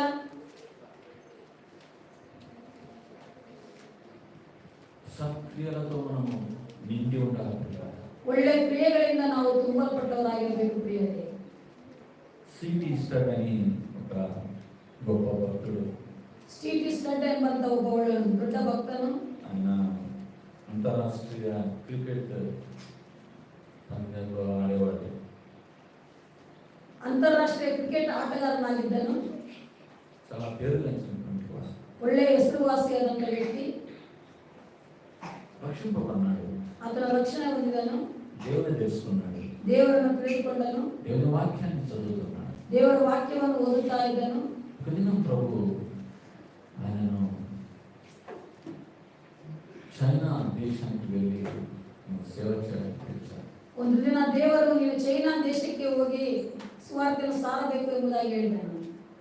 సౌత్ ఆఫ్రికా చైనా పేరు చైనా, చైనా దేశానికి వెళ్ళాలి. ಚೈನಾ ದೇಶಕ್ಕೆ ಅದನ್ನು ಹೋಗಬೇಕು. చాలా శ్రీమంతుడు, చాలా డబ్బు ఉంది ఆయన దగ్గర. ಬಹಳ ಐಶ್ವರ್ಯವಂತನಾಗಿದ್ದನು, ಬಹಳಷ್ಟು ಹಣವಿತ್ತು. ఆ దేశంలో ఉండే 8 మంది సేవకులకు ఆయన తన ఆస్తినంతా కూడా ఆమె చేశాడు. ಆ ದೇಶದಲ್ಲಿರುವಂತ 8 ಮಂದಿ ಸೇವಕರಿಗೆ ಆತನಿಗಿರುವಂತ ಎಲ್ಲ ಆಸ್ತಿಯನ್ನು ಕೊಟ್ಟು ಬಿಟ್ಟನು. కొద్దిగా డబ్బు ఆయన కోసం ఉంచుకున్నాడు. ಸ್ವಲ್ಪ ಹಣವನ್ನು ಆತನಿಗಾಗಿ ಇಟ್ಟುಕೊಂಡನು. ఆయన భార్య అన్నారంట, ಆತನ ಹೆಂಡತಿ ಹೇಳಿದಳು, దేవుడు అంత ఏమని చెప్పాడు, చెప్పలేదు. ದೇವರು ಎಲ್ಲವನ್ನು ಕೊಟ್ಟು ಬಿಡು ಎಂಬುದಾಗಿ ಹೇಳಿದನು, ಸ್ವಲ್ಪ ಉಳಿಸಿಕೊ ಎಂಬುದಾಗಿ ಹೇಳಲಿಲ್ಲ. అంత బీద వాళ్ళకి ఇచ్చి నువ్వు ఆ యవనస్తుడు యేసుప్రభు నీకున్నదంతయు బీదవారికి పంచి నువ్వు, ಆ ಯವನಸ್ಥನೊಟ್ಟಿಗೆ ಸ್ವಾಮಿ ಏನು ಹೇಳಿದರು, ಎಲ್ಲವನ್ನು ಬಡವರಿಗೆ ಹಂಚಿ ನಾನು ಹಿಂಬಾಲಿಸು ಎಂಬುದಾಗಿ. భార్య జ్ఞాపకం చేస్తా ఉన్నారు. ಆ ಹೆಂಡತಿ ನೆನಪು ಮಾಡುತ್ತಾ ಇದ್ದಾಳೆ, అన్నాడు అంతే మనుషులు చేసుకోడు, ಯೇಸು ಸ್ವಾಮಿ ಎಲ್ಲವನ್ನು ಕೊಟ್ಟು ಬಿಡು ಎಂಬುದಾಗಿ ಹೇಳುತ್ತಾ ಇದ್ದಾನೆ ಎಂಬುದಾಗಿ. నాకు సిటీ స్టడ్ కంటే ఆమె ఇష్టం నచ్చ. ನನಗೆ ಸಿಟಿ ಸ್ಟಡ್ಗಿಂತ ಆ ಹೆಂಡತಿ ನನಗೆ ತುಂಬಾ ಇಷ್ಟ. ఎక్కడ దొరుకుతారు ఇటువంటి స్త్రీలు? ಎಲ್ಲಾದ್ರೂ ಸಿಗುತ್ತಾರಾ ಇಂಥ ಸ್ತ್ರೀಯರು? ఎవరన్నా అంటే చెప్పండి, స్త్రీ పాదాల కాడ కూర్చొని కొద్దిగా నేర్చుకుంటానని నేను అనుకుంటాను. ಎಲ್ಲಾದ್ರೂ ಸಿಗ್ತಾರೇನೋ ಹೇಳ್ರಿ, ಅವ್ರಿಗೆ ಪಾದದ ಬಳಿಯಲ್ಲಿ ಕೂತ್ಕೊಂಡು ನಾನು ಸ್ವಲ್ಪ ಕಲಿಯುತ್ತೇನೆ. సరే అని ఆ మాటలని అదంతా కూడా పుట్టి చేతులతో చైనాకి ಆ ಸಿಟಿ ಸ್ಟಡ್ ಅನ್ನುವಂಥವರು ಹೆಂಡತಿಯ ಮಾತನ್ನು ಕೇಳಿ ಎಲ್ಲವನ್ನು ಕೊಟ್ಟು ಬರೀ ಕೈಯಲ್ಲಿ ಹೊರಟು ಹೋದರು. చైనాకి వెళ్ళిన తర్వాత దేవుడు అనేక విధాలుగా సిటీ స్టడ్ను ఆస్వాదించినట్టుగా ಆ ಚೈನಾ ದೇಶಕ್ಕೆ ಅವರು ಹೋದಾಗ ದೇವರು ಅನೇಕ ರೀತಿಯಲ್ಲಿ ಆತನನ್ನು ಆಶೀರ್ವಾದಪಡಿಸ್ತಾ ಹಾಗೆ ನೋಡುತ್ತೇವೆ. కాబట్టి సత్క్రియలతో మనము ఉండాలి. ನಾವು ಒಳ್ಳೆ ಕ್ರಿಯೆಗಳಿಂದ ತುಂಬಲ್ಪಟ್ಟವರಾಗಿರಬೇಕು ಪ್ರಿಯರೇ. నిజంగా మనం దేవుని రాజ్యాన్ని నమ్మేటువంటి వారమైతే, ನಿಜವಾಗಲೂ ನಾವು ದೇವರ ರಾಜ್ಯವನ್ನು ನಾವು ನಂಬುವಂತವರಾದರೆ ఒక దినం ప్రభు రాబోతున్నాడు. ಒಂದಿನ ದೇವರು ಯೇಸು ಸ್ವಾಮಿ ಬರ್ಲಿಕ್ಕಿದ್ದಾನೆ. ఆయన దూతలతో రాబోతున్నాడు. ಆತನು ದೂತರೊಟ್ಟಿಗೆ ಬರ್ಲಿಕ್ಕಿದ್ದಾನೆ. ఆయన గర్జనతో రాబోతున్నాడు. ಆತನು ಗರ್ಜಿಸುವ ಸಿಂಹದೋಪಾದಿಯಲ್ಲಿ ಬರ್ಲಿಕ್ಕಿದ್ದಾನೆ. ఒకసారి వచ్చాడు, అక్కడెక్కడో పశువుల పక్కన పెట్టి ఎక్కడెక్కడో కొట్టుకొని ఎక్కడెక్కడో తిరిగి ಒಂದು ಸಾರಿ ಬಂದನು, ಆತನ ದನದ ಕೊಟ್ಟಿಗೆಯಲ್ಲಿ ಇದ್ದು ಆತನ ಜೀವನ ಮಾಡಿದ್ದಾನೆ. రెండోసారి ఆయన ఆర్భాటముతో గొప్ప శబ్దముతో ఆయన రాబోతున్నాడని మనం చూస్తున్నాం. ಎರಡನೇ ಸಾರಿ ಆತನು ಬರ್ಲಿಕ್ಕಿದ್ದಾನೆ. ಆರ್ಭಾಟದಿಂದ ಪ್ರಧಾನದ ಶಬ್ದದೊಡನೆ ಆತನು ಬರ್ಲಿಕ್ಕಿದ್ದಾನೆ. ఆ యొక్క సత్యాన్ని మనము నమ్మినటువంటి వారంటే, ಆ ಒಂದು ಸತ್ಯವನ್ನು ನಾವು ನಂಬಿದವರಾದರೆ సత్క్రియలు అనేటువంటివి చాలా ನಮ್ಮಲ್ಲಿ ಆ ಒಳ್ಳೆ ಕ್ರಿಯೆಗಳು ಎನ್ನುವಂಥದ್ದು ಬಹಳಷ್ಟು ಇರಬೇಕು. ಪ್ರಿಯರೇ, రహస్యంగా మీరు అనేక మంచి మంచి కార్యాలు మీరు చేయవచ్చు. ರಹಸ್ಯವಾಗಿ ನೀವು ಅನೇಕರಿಗೆ ಒಳ್ಳೆ ಒಳ್ಳೆ ಕಾರ್ಯಗಳನ್ನು ನೀವು ಮಾಡಬಹುದು. దేవుడు మీకు అనుగ్రహించిన దాంట్లో కొద్దిగా మీరు అనుగ్రహించవచ్చు. ದೇವರು ನಿಮಗೆ ಒದಗಿಸಿಕೊಟ್ಟದರಲ್ಲಿ ಸ್ವಲ್ಪ ನೀವು ಸಹಾಯ ಮಾಡಬಹುದು. పాత నిబంధనలో ఒక ఆజ్ఞ ఇచ్చాడు ఇశ్రాయేలులకు దేవుడు. ಇಸ್ರಾಯೇಲರಿಗೆ ಹಳೆ ಒಡಂಬಡಿಕೆಯಲ್ಲಿ ದೇವರು ಒಂದು ಆಜ್ಞೆಯನ್ನು ಕೊಟ್ಟನು. నేను ఇప్పుడు ಅದನ್ನು చూపిస్తాను. దాన్ని ಯಾವಾಗಲೂ ನಾನು ತೋರಿಸುತ್ತೇನೆ. ధర్మశాస్త్రంలో వాడుతున్న ఆజ్ఞ ఏంటంటే, ಧರ್ಮಶಾಸ್ತ್ರದಲ್ಲಿ ಅವರಿಗೆ ಇರುವಂತಹ ಒಂದು ಆಜ್ಞೆ ಏನಂತಂದ್ರೆ, పొలంలో మీరు విత్తనాలు విత్తి పొలాల్లో మీరు పంటను పండించినప్పుడు, ನೀವು ಹೊಲದಲ್ಲಿ ಬೀಜವನ್ನು ಬಿತ್ತಿ ಫಲವನ್ನು ಬೆಳೆಸಿದಾಗ, మీరు కోసేటప్పుడు ಆ ಬೆಳೆಯನ್ನು ನೀವು ಕೊಯ್ಯುವಾಗ ఆ పొలంలో మూలలు మీరు ఏం చేయకూడదు, కొయ్యకూడదు. ಆ ಮೂಲೆಗಳಲ್ಲಿ ನೀವು ಆ ಒಂದು ಬೆಳೆಯನ್ನು ನೀವು ಕೊಯ್ಯಬಾರದು. మధ్యలంతా తీసుకోండి. ಮಧ್ಯದಲ್ಲಿರುವಂತ ಎಲ್ಲವನ್ನು ನೀವು ಕೊಯ್ಯಿರಿ. ఆ మూల కొద్దిగా మీరు ఉంచాలి అక్కడే. ಆ ಮೂಲೆಗಳಲ್ಲಿ ಸ್ವಲ್ಪ ನೀವು ಬಿಟ್ಟು ಬಿಡಬೇಕು. ఎవరి కోసం? ಯಾರಿಗಾಗಿ? ఆ బీదర్లు వచ్చి వాటిని కోసుకొని ఇంటికి, ಆ ಬಡವರು ಬಂದು ಅದನ್ನೆಲ್ಲ ಕುಯ್ಕೊಂಡು ಅವರು ಹೊರಟು ಹೋಗಬೇಕು. వాటిని కొయ్యబాకండి. ಅದನ್ನು ಕೊಯ್ಯಬೇಕು. మన జీవితంలో కనీసం మూలమైన ఇద్దాం. మనం కూడా ನಮ್ಮ ಜೀವಿತಗಳಲ್ಲಿ ನಾವು ಸಹ ಮೂಲೆಗಳಲ್ಲಾದ್ರೂ ಸ್ವಲ್ಪ ಕೊಡೋಣ. ఆ మూలన కొద్దిగా మిగిలిస్తాం. ಆ ಮೂಲೆಗಳಲ್ಲಾದ್ರೂ ಸ್ವಲ್ಪ ಉಳಿಸೋಣ. ఆ మధ్యలో ఉండేది మనది, మూలలు మన ఎంత మన ఎలా ಮಧ್ಯದಲ್ಲಿರುವಂಥದ್ದು ಮೂಲೆಯಲ್ಲಿರುವಂಥದ್ದು ಎಲ್ಲ ನಮ್ಮದೇ ಆದರೆ ಹೇಗೆ? ఆ మూల కొద్దిగా బీదవారికి, ಆ ಮೂಲೆಯಲ್ಲಿರುವಂಥದ್ದಾದರೂ ನಾವು ಬಡವರಿಗೆ ಕೊಡೋಣ. ప్రతి సంఘంలో బీదవాళ్ళు ఉంటారు. ಪ್ರತಿ ಸಭೆಯಲ್ಲಿ ಸಹಿತ ಬಡವರು ಇರುತ್ತಾರೆ. ఎవరో ఒకరు కష్టంలో ఉంటారు. ಯಾರೋ ಒಬ್ಬರು ಕಷ್ಟದಲ್ಲಿರುತ್ತಾರೆ. మనం చూసి చూడనట్టు ఉండకూడదు. ನಾವು ನೋಡದ ಹಾಗೆ ಇರಬಾರದು. మనం హెచ్చరించాలి. ನಾವು ಎಚ್ಚರಿಸಬೇಕು. మనం కనుగొనాలి. ಅವರು ಯಾರು ಎಂಬುದಾಗಿ ನಾವು ತಿಳಿದುಕೊಳ್ಳಬೇಕು. సాధనంత మనం సహాయం చేయాలి. ಆದಷ್ಟು ಮಟ್ಟಿಗೆ ನಾವು ಸಹಾಯ ಮಾಡಬೇಕು. అదే సమయంలో ಅದೇ ರೀತಿಯಲ್ಲಿ బీదవాళ్ళు, ಬಡವರು వారు అపేక్షతో జీవించకూడదు. ಅವರು ಆಸೆಯಿಂದ ಎದುರು ನೋಡಬಾರದು. మీరు నాకు సాయం చేస్తారు, ಇವರು ನನಗೆ ಏನೋ ಸಹಾಯ ಮಾಡುತ್ತಾರೆ ಎಂಬುದಾಗಿ, ఇంత డబ్బు నాకు పంపేయండి, ಇಷ್ಟು ಹಣವನ್ನು ನಮಗೆ ಕಳಿಸಿರಿ, అలా అపేక్ష ఉండకూడదు. ಆ ಒಂದು ಆಸೆ ನಮ್ಮಲ್ಲಿರಬಾರದು. మన విశ్వాసం దేవుని మీదే ఉండాలి. ನಮ್ಮ ಒಂದು ನಂಬಿಕೆ ದೇವರಲ್ಲಿಯೇ ಇರಬೇಕು. ఎవరైనా సాయం చేస్తే మనం దాన్ని తెలుసుకోవాలి. ಯಾರಾದರೂ ನಮಗೆ ಸಹಾಯ ಮಾಡಿದರೆ ನಾವು ಅದನ್ನು ತೆಗೆದುಕೊಳ್ಳಬಹುದು. కాబట్టి సత్క్రియలు ఎప్పుడైతే మన జీవితం ఉండదు చూడాలా, మనం అదృశ్యమైన వాటిని చూస్తున్నామని అది మనకు చూపిస్తాము. ಈ ಒಳ್ಳೆ ಕ್ರಿಯೆಗಳು ನಮ್ಮ ಜೀವಿತದಲ್ಲಿ ಇರುವಾಗ ನಾವು ಕಾಣದೇ ಇರುವಂತವುಗಳನ್ನು ನಾವು ನೋಡುವಂತವರಾಗಿದ್ದಾವೆ ಎಂಬುದಾಗಿ ಗುರುತು. 19వ వచనం చూడండి. 19ನೇ ವಚನವನ್ನು ಗಮನಿಸಿರಿ. కాబట్టి ఈ ఆజ్ఞలో మిగుల అల్పమైన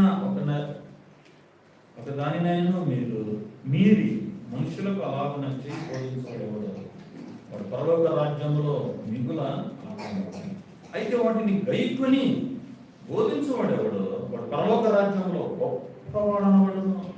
ಆದ್ದರಿಂದ ಈ ಸಣ್ಣ ಆಜ್ಞೆಗಳಲ್ಲಿ ಆದರೂ ಒಂದನ್ನು ಮೀರಿ ಜನರಿಗೂ ಹಾಗೆ ಬಿಡುವುದಕ್ಕೆ ಬೋಧಿಸುವವನು ಪರಲೋಕ ರಾಜ್ಯದಲ್ಲಿ ಬಹಳ ಚಿಕ್ಕವನೆನಿಸಿಕೊಳ್ಳುವನು. ಆದರೆ ತಾನೇ ಆ ಆಜ್ಞೆಗಳಂತೆ ನಡೆದುಕೊಂಡು ಜನರಿಗೂ ಹಾಗೆ ನಡೆಯಬೇಕೆಂದು ಬೋಧಿಸುವವನು ಪರಲೋಕ ರಾಜ್ಯದಲ್ಲಿ ದೊಡ್ಡವನೆನಿಸಿಕೊಳ್ಳುವನು.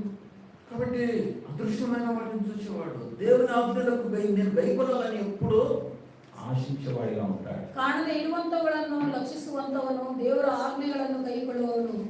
చిన్న ఆజ్ఞ నేను కైకొనాలి, ಪ್ರತಿ ಸಣ್ಣ ಆಜ್ಞೆಯೂ ಸಹಿತ ನಾನು ಒಳಗಾಗಬೇಕು. వాక్యంలో ఉండే ఆజ్ఞలన్నిటిని నేను కైకొనాలి, ವಾಕ್ಯದಲ್ಲಿರುವಂತ ಎಲ್ಲ ಆಜ್ಞೆಗಳನ್ನು ನಾನು ಕೈಕೊಂಡು ప్రతిదినం నేను కైకొనాలి. ಪ್ರತಿದಿನ ಅದನ್ನು ಕೈಕೊಂಡು ఒక ನಡೆಯಬೇಕು. భర్తగా నేను ఆ భర్తకుండే ఆజ్ఞలను నేను కైకొనాలి. ಗಂಡನಾಗಿ ಇರುವಂತ ಆಜ್ಞೆಗಳನ್ನು ನಾನು ಕೈಕೊಳ್ಳಬೇಕು. ಕೆಲವು యవనస్తులు ఉంటున్నారు సంఘంలో. ಸಭೆಯಲ್ಲಿ ಕೆಲವರು ಯವನಸ್ಥರಿದ್ದಾರೆ. దేవుని ఆజ్ఞకు లోబడరు, తల్లిదండ్రుల ఆజ్ఞకు లోబడరు. ದೇವರ ಆಜ್ಞೆಗಳಿಗೂ ಒಳಗಾಗುವುದಿಲ್ಲ, ತಂದೆ ತಾಯಿಗಳ ಆಜ್ಞೆಗಳಿಗೂ ಒಳಗಾಗುವುದಿಲ್ಲ. వేసుకోమంటున్నాడు, ఆజ్ఞలు కైకొనవద్దు, పరలోక రాజ్యంలో గొప్పవాడు పడతాడు. ಯೇಸು ಸ್ವಾಮಿ ಹೇಳುತ್ತಾ ಇದ್ದಾರೆ, ಆಜ್ಞೆಗಳನ್ನು ಕೈಕೊಂಡು ನಡೆಯುವವನು ಪರಲೋಕದಲ್ಲಿ ದೊಡ್ಡವನು ಎನಿಸಿಕೊಳ್ಳುವನು ಎಂಬುದಾಗಿ. పరలోక రాజ్యంలో గొప్పవాడే ఉండాలని మనకు ఆశ ఉందా? ಪರಲೋಕ ರಾಜ್ಯದಲ್ಲಿ ನಾನು ದೊಡ್ಡವನಾಗಿರಬೇಕೆಂಬುದಾದಂತ ಬಯಕೆ ಇದೆಯಾ? ఇది ఉండాలి ఆశ. ಇರಬೇಕು ನಿಮಗೆ ಆಸೆ. అటువంటి ఆశ ఉండాలి. ಅಂತ ಒಂದು ಆಸೆ అవును, ನಮಗೆ పరలోక రాజ్యంలో నేను గొప్పవాడిగా ఉండాలి. ಪರಲೋಕ ರಾಜ್ಯದಲ್ಲಿ ನಾನು ದೊಡ್ಡವನಾಗಿರಬೇಕು. అంటే యేసుప్రభు చెప్తున్నాడు ఆ మాటను. ಯೇಸು ಸ್ವಾಮಿನೇ ಈ ಮಾತನ್ನು ಹೇಳುತ್ತಾ ಇದ್ದಾರೆ. అలాగైతే నేను నా ఆజ్ఞలను నేను కైకొనాలి. ಹಾಗಿದ್ದರೆ ನಾನು ಆತನ ಆಜ್ಞೆಗಳನ್ನು ಕೈಕೊಂಡು ನಡೆಯಬೇಕು.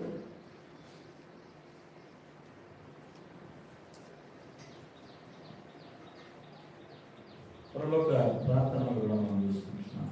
ಆ ಪರಲೋಕ ಪ್ರಾರ್ಥನೆಯಲ್ಲಿ ಸಹಿತ ನಾವು ಗಮನಿಸಬಹುದು.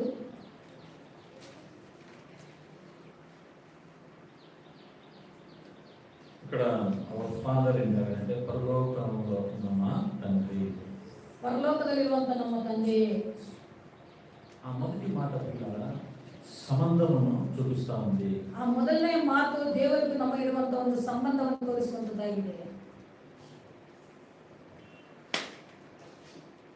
సంబంధం కలిగి ఉండడం, దేవుడితో సంబంధం కలిగి ఉండడం చాలా ప్రాముఖ్యం. ದೇವರೊಟ್ಟಿಗೆ ನಾವು ಸಂಬಂಧವನ್ನು ಇಟ್ಟುಕೊಂಡು ಜೀವಿಸುವಂತದ್ದು ಬಹಳ ಪ್ರಾಮುಖ್ಯ. చాలా మంది కూటాలకు వస్తారు, ಬಹಳಷ್ಟು ಜನ ಕೂಟಕ್ಕೆ ಹಾಜರಾಗುತ್ತಾರೆ, పాటలు పాడతారు, ಹಾಡನ್ನು ಹಾಡುತ್ತಾರೆ, హల్లెలూయా అంటారు, ಹಲ್ಲೆಲೂಯಾ ಅಂತಾರೆ, కానుకలు వేస్తారు, ಕಾಣಿಕೆ ಹಾಕ್ತಾರೆ, సంఘంలో ఉండే పాస్టర్ని ఇంటికి పిలుస్తారు, ಸಭೆಯಲ್ಲಿರುವಂತ ಪಾಸ್ಟರ್ ಅನ್ನು ಮನೆಗೆ ಕರೆಯುತ್ತಾರೆ, ఆయనకు చికెన్ బిర్యానీ అన్ని పెడతారు. ಅವರಿಗೆ ಚಿಕನ್ ಬಿರಿಯಾನಿ ಎಲ್ಲವನ್ನು ಒದಗಿಸುತ್ತಾರೆ. ఆ పాస్టర్ చాలా సంతోషం, ಆ ಪಾಸ್ಟರ್ ಸೇವಕನಿಗೆ ಬಹಳ ಸಂತೋಷ ಆಗುತ್ತೆ. నన్ను పిలిచి బిర్యానీ పెట్టారు. ನನ್ನನ್ನು ಕರೆದು ಬಿರಿಯಾನಿ ಮಾಡಿ ಹಾಕಿದರು. సంబంధం లేకుండానే అన్నీ చేస్తున్నాం. ದೇವರೊಟ್ಟಿಗೆ ಸಂಬಂಧವಿಲ್ಲದೇನೆ ಎಲ್ಲವನ್ನು ಮಾಡುತ್ತಾ ಇದ್ದಾರೆ. పరలోకంలో ఉన్న మా తండ్రి అంటే ఏంటంటే ఆ సంబంధాన్ని అది మనకి చూపిస్తాం. ಪರಲೋಕದಲ್ಲಿರುವಂತ ನಮ್ಮ ತಂದೆ ಎಂಬುದಾಗಿ ಹೇಳುವಾಗ ಅಲ್ಲಿ ಒಂದು ಸಂಬಂಧವನ್ನು ನಾವು ನೋಡುತ್ತೇವೆ. ఎక్కడున్నాడు ప్రభు, ఎక్కడున్నాడు దేవుడు, ఎక్కడున్నాడు మన తండ్రి? ಎಲ್ಲಿದ್ದಾರೆ ದೇವರು, ಎಲ್ಲಿದ್ದಾರೆ ತಂದೆ? పరలోకంలో ఉన్నాడు. ಪರಲೋಕದಲ್ಲಿದ್ದಾರೆ. అది విశ్వాసము చూపిస్తా ఉంది. ಅದು ನಂಬಿಕೆಯನ್ನು ತೋರಿಸುವಂತದ್ದಾಗಿದೆ. మొట్టమొదటిది ఏంటిది? ಮೊಟ್ಟ ಮೊದಲನೇದಾಗಿ ಏನು? సంబంధము. ಸಂಬಂಧ. రెండోది ఏంటిది? ಎರಡನೇದೇನು? విశ్వాసము. ನಂಬಿಕೆ. మూడవది ಮೂರನೇದು ఎక్కడ ఉంది అది? నీ నామము ఎక్కడ ఉంది చూడండి, అది 5వ వచనమా? 6:5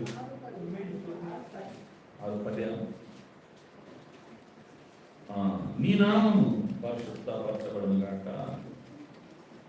10వ వచనం. ನಿನ್ನ ನಾಮವು ಪರಿಶುದ್ಧವೆಂದು ಎಣಿಸಲ್ಪಡಲಿ. అది ఆరాధన. ಅದು ಒಂದು ಆರಾಧನೆ. మొట్టమొదటిది ఏంటిది? ಮೊಟ್ಟ ಮೊದಲನೇದೇನು? సంబంధము. ಸಂಬಂಧ. రెండోది ಎರಡನೇದು ನಂಬಿಕೆ, విశ్వాసము. ನಂಬಿಕೆ. మూడోది ಮೂರನೇದು ఆరాధన. ఆరాధನೆ. చూడండి, ఈ ఒక్క చిన్న ప్రార్థనలో ఎన్ని విషయాలు నేను ఆలోచిస్తాను. ಈ ಚಿಕ್ಕ ಒಂದು ಪ್ರಾರ್ಥನೆಯಲ್ಲಿ ಎಷ್ಟು ವಿಷಯಗಳಿವೆ ಆಲೋಚನೆ ಮಾಡಿ. సంబంధం కలిగి ఉంటున్నావు నీ జీవితంలో. ನಿನ್ನ ಜೀವಿತದಲ್ಲಿ ಸಂಬಂಧವನ್ನು ಇಟ್ಟುಕೊಂಡು ಜೀವನ ಮಾಡುತ್ತಾ ಇದೆಯಾ? దేవుడితో నీకు ఒక మంచి సంబంధము ఉందా? ದೇವರೊಟ್ಟಿಗೆ ನಿನಗೆ ಒಳ್ಳೆಯ ಒಂದು ಸಂಬಂಧ ಇದೆಯಾ? నువ్వేమన్నా మాట్లాడుతున్నావు దేవుడితో? ದೇವರೊಟ್ಟಿಗೆ ನೀವು ಏನಾದರೂ ಸಂಭಾಷಣೆ ಮಾಡ್ತಾ ಇದೆಯಾ? దేవుడు నీతో ఏమన్నా మాట్లాడుతున్నాడా? ದೇವರು ನಿನ್ನೊಟ್ಟಿಗೆ ಏನಾದರೂ ಮಾತನಾಡುತ್ತಾ ಇದ್ದಾರಾ? ఆయన వాక్యాన్ని చదువుతున్నావు? ಆತನ ವಾಕ್ಯವನ್ನು ಓದುತ್ತಾ ಇದೆಯಾ? నీ జీవితం ఉందా? నీ జీవితంలో ಇಂಥ ಜೀವಿತ ನಿನ್ನ ಜೀವಿತದಲ್ಲಿ ಇದೆಯಾ? సంబంధం లేదు. ಸಂಬಂಧವಿಲ್ಲ. అటైతే నువ్వు అదృశ్యమైన వాటిని చూడటం లేదు, దృశ్యమైన వాటినే చూస్తున్నావు. ನೀನು ಕಾಣುವಂಥದ್ದನ್ನು ಕಾಣದೇ ಇರುವಂಥದ್ದನ್ನು ನೋಡುತ್ತಾ ಇಲ್ಲ, ಕಾಣುವಂಥದ್ದನ್ನೇ ನೋಡುತ್ತಾ ಇದೆಯಾ? కాబట్టి సంబంధము, విశ్వాసము, ఆరాధన అనేటువంటిది మన జీవితంలో ఉండాలి. ಸಂಬಂಧ, ನಂಬಿಕೆ, ಆರಾಧನೆ ಅನ್ನುವಂಥದ್ದು ನಮ್ಮ ಜೀವಿತಗಳಲ್ಲಿ ಇರಬೇಕು. నీ రాజ్యము వచ్చును గాక. ನಿನ್ನ ರಾಜ್ಯವು ಬರಲಿ. అది నిరీక్షణ, ಅದು ಒಂದು ನಿರೀಕ್ಷೆಯಾಗಿದೆ. ఇది ఎక్స్పెక్టేషన్. అంటే మనము ఆ రాజ్యం కోసం మనము వేచి ఉంటున్నాం, నిరీక్షణ కలిగి ఉంటున్నాం. ಆ ರಾಜ್ಯಕ್ಕಾಗಿ ನಾವು ನಿರೀಕ್ಷೆಯಿಂದ ಎದುರು ನೋಡುತ್ತಾ ಇದ್ದೇವೆ ಎಂಬುದಾಗಿ. నీ చిత్తము జరుగును గాక. ನಿನ್ನ ಚಿತ್ತವು ನೆರವೇರಲಿ. అదేంటిది? ಅದೇನದು? అధీనత్వము. ಅದು ದೀನತೆ. అధీనత్వం అనేటువంటిది క్రైస్తవ జీవితంలో చాలా ప్రాముఖ్యమైనది. ಅಧೀನರಾಗುವಂತದ್ದು ಕ್ರೈಸ್ತವ ಜೀವಿತದಲ್ಲಿ ಬಹಳ ಪ್ರಾಮುಖ್ಯವಾಗಿದೆ. ఎక్కడికి అధికారం ఉంటుందో, ಎಲ್ಲಿ ಒಂದು ಅಧಿಕಾರವಿರುತ್ತದೋ అది ఎక్కడైనా ఉండండి. ಅದು ಎಲ್ಲೇ ಆಗಿರಲಿ, అది స్కూల్ కావచ్చు, ಅದು ಶಾಲೆ ಆಗಿರಲಿ, లేకుంటే రోడ్ మీద కావచ్చు, ಅದು ದಾರಿಯಲ್ಲಾಗಿರ್ಬೋದು, అది ఒక ఆఫీస్లో కావచ్చు, ಅದು ಒಂದು ಆಫೀಸಲ್ಲಾಗಿರ್ಬೋದು, ఇంట్లో కావచ్చు, ಮನೆಯಲ್ಲಾಗಿರ್ಬೋದು, అన్ని స్థలాలలో ಎಲ್ಲಾ ಸ್ಥಳಗಳಲ್ಲಿ అధీనత్వం. ಆ ಅಧೀನತೆ. నీ చిత్తం జరుగును గాక అంటే అధీనత్వాన్ని మనం చూస్తున్నాం. ನಿನ್ನ ಚಿತ್ತವು ನೆರವೇರಲಿ ಎಂಬುದಾಗಿ ನೋಡುವಾಗ ಅಲ್ಲಿ ಅಧೀನತೆಯನ್ನು ನಾವು ఇవన్నీ ಗಮನಿಸಬೇಕು. కూడా మీరు ఆలోచించండి, ఇవన్నీ అదృశ్యమైనవే. ಇವೆಲ್ಲವನ್ನು ನಾವು ಆಲೋಚನೆ ಮಾಡುವಾಗ ಇವೆಲ್ಲವೂ ಸಹಿತ ಕಾಣದೇ ఆ సంబంధం అదృశ్యమైంది, ಆ ಸಂಬಂಧ ಅನ್ನುವಂಥದ್ದು ಕಾಣದೇ ఆ విశ్వాసం అదృశ్యమైంది, ಆ ನಂಬಿಕೆ ఆ ఆరాధన అదృశ్యమైంది, ಆರಾಧನೆ ఆ ಕಾಣದಿರುವಂಥದ್ದು, రాజ్యము అదృశ్యమైంది. ಆ ರಾಜ್ಯ ಕಾಣದಿರುವಂಥದ್ದು. ఆయన తర్వాత అంటున్నాడు, మా అనుదిన ఆహారం మాకు దయచేయమంటున్నాడు. ಅದಾದ ನಂತರ ಹೇಳ್ತಾ ಇದ್ದಾನೆ, ನಮ್ಮ ಅನುದಿನದ ಆಹಾರ ನಮಗೆ ದಯಪಾಲಿಸು ಎಂಬುದಾಗಿ. అది ఒక విన్నపం. ಅದು ಒಂದು ಬೇಡಿಕೆ. కాబట్టి యేసు ప్రభు మనకు విన్నపం కూడా నేర్పిస్తున్నాడు. ಅಲ್ಲಿ ಒಂದು ಬೇಡಿಕೆಯನ್ನು ಸಹಿತ ಸ್ವಾಮಿ ನಮಗೆ ಕಲಿಸುತ್ತಾ ಇದ್ದಾರೆ. తర్వాత అంటున్నాడు, మా పాపాలను క్షమించు. ನಂತರ ಹೇಳ್ತಾ ಇದ್ದಾನೆ, ನಮ್ಮ ತಪ್ಪುಗಳನ್ನು ಕ್ಷಮಿಸು. అంటే ఒప్పుకోవడం, ಅಲ್ಲಿ ಒಪ್ಪಿಕೊಳ್ಳುವಂಥದ್ದು, ಅರಿಕೆ ಮಾಡುವಂಥದ್ದು. ఇవన్నీ గుర్తులు పిల్లల మనం అదృశ్యమైన వాటిని చూస్తున్నాం. ಇವೆಲ್ಲವುಗಳು ಗುರುತುಗಳಾಗಿವೆ, ನಾವು ಕಾಣದೇ మేము వారిని క్షమించినట్లు. ನಾವು ಅವರನ್ನು ಕ್ಷಮಿಸಿದ ಹಾಗೆ. అదేంటిది? ಅದೇನದು? అది కనికరము. ಅದು ಕನಿಕರ. శోధన లేకుండా దృష్టి తప్పించము. ಶೋಧನೆಗೆ ಒಳಗಾಗದಂತೆ ನಮ್ಮನ್ನು ತಪ್ಪಿಸು. అది డిపెండెన్సీ, ఆధారం. ಅದು ಆಧಾರ ಪಡುವಂಥದ್ದು. ఈ 10 విషయాలు ఒక చిన్న ప్రార్థనలో మనం ఉన్నట్టుగా మనం చూస్తున్నాం. ಈ 10 ವಿಷಯಗಳು ಈ ಚಿಕ್ಕ ಪ್ರಾರ್ಥನೆಯಲ್ಲಿ ನಾವು ಗಮನಿಸಬಹುದು. వీటిని ధ్యానించుతున్నాం. ಇವುಗಳನ್ನು ನಾವು ಧ್ಯಾನ ಮಾಡಬಹುದು. ఉదయకాలం ಮುಂಜಾನೆ ವೇಳೆಯಲ್ಲಿ దేవుని సన్నిధిలో ఒక తీర్మానంతో మనం ఈ దినం ఈ సహవాసాన్ని వదలాలి. ದೇವರ ಸನ್ನಿಧಿಯಲ್ಲಿ ನಾವು ಒಂದು ತೀರ್ಮಾನದೊಟ್ಟಿಗೆ ಈ ಒಂದು ಸಹವಾಸವನ್ನು ನಾವು ಬಿಡಬೇಕು. నేను ఈ దినం నుంచి అదృశ్యమైన వాటిని నేను చూస్తాను. ಈ ದಿನದಿಂದ ನಾನು ಕಾಣದೇ ಇರುವಂತವುಗಳನ್ನು ನಾನು ನೋಡುತ್ತಾ ಹೋಗುತ್ತೇನೆ. దృశ్యమైనవి దేవుని ఇష్టం. దేవుడు ఎంతవరకు నన్ను ఈ స్థితిలో పెడతాడో ఆ స్థితిలో నేను తృప్తి కలిగి నేను జీవిస్తాను. ಕಾಣುವಂತವುಗಳ ವಿಷಯದಲ್ಲಿ ದೇವರು ನನ್ನನ್ನು ಯಾವ ಸ್ಥಿತಿಯಲ್ಲಿ ಇರ್ತಾರೋ ಆ ಸ್ಥಿತಿಯಲ್ಲಿ ಇದ್ದು ನಾನು ತೃಪ್ತಿ ಉಳ್ಳವನಾಗಿರುತ್ತೇನೆ. ఆ నిర్ణయం దేవుని. ಅದು ದೇವರಿಗೆ ಬಿಟ್ಟದ್ದು. నాకు ఎటువంటి ఇల్లు ఉండాలి, ನನಗೆ ಎಂತ ಮನೆ ಇರಬೇಕು, నాకు డబ్బు ఎంత ఉండాలి, ನನ್ನ ಬಳಿಯಲ್ಲಿ ಹಣ ಎಷ್ಟಿರಬೇಕು, నాకు ఎంత జ్ఞానం ఉండాలి, ನನಗೆ ಎಷ್ಟು ಜ್ಞಾನ ಇರಬೇಕು, మరి నా పిల్లలకు ఎంత జ్ఞానం ఉండాలి, ನನ್ನ ಮಕ್ಕಳಿಗೆ ಎಷ್ಟು ಜ್ಞಾನ ಇರಬೇಕು. దేవుడి జ్ఞానం అంతే ఉంటుంది. ದೇವರು ಎಷ್ಟು ಕೊಡ್ತಾರೋ ಅಷ್ಟೇ ಇರುತ್ತೆ.